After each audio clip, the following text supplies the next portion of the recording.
இழி குணத்தையே வாழ்த்தக்கூடிய குணமாக ரசூலுல்லாஹி ஸல்லல்லாஹு அலைஹி வஸல்லம் ரெண்டு விஷயத்துல சொல்லி தந்தாங்க.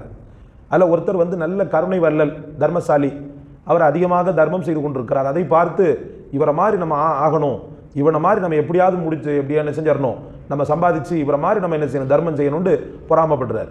இந்த பொறாமை வரவேற்கத்தக்கது.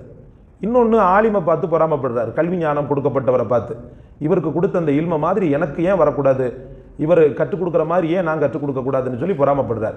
நீங்கள் மெயின்விட்டாக பார்த்தீங்கன்னா இந்த ரெண்டு பொறாமையுமே ரொம்ப ஆரோக்கியமானதாகவே இருக்கும், வாழ்க்கையில் அடுத்த ஸ்டெப்புக்கு கொண்டு போகும், உத்வேகத்தை கொடுக்கும். மற்ற பொறாமைகள் இருக்கு பாருங்க, இவன் கார் வச்சிருக்கிறான் நான் வைக்கல, இவன் வீடு வச்சிருக்கிறான் நான் வைக்கல, இந்த பொறாமைகள்லாம் ஒரு இடத்துல அவனை மனநோயாளியாக மாற்றிடும்.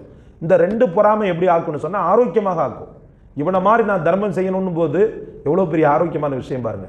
அவன் உள்ளமெல்லாம் பசுமையாக தான் இருக்கும், கெட்ட குணங்கள் வராது, அவன் அழிஞ்சு போகணும்லாம் நினைக்க மாட்டான்.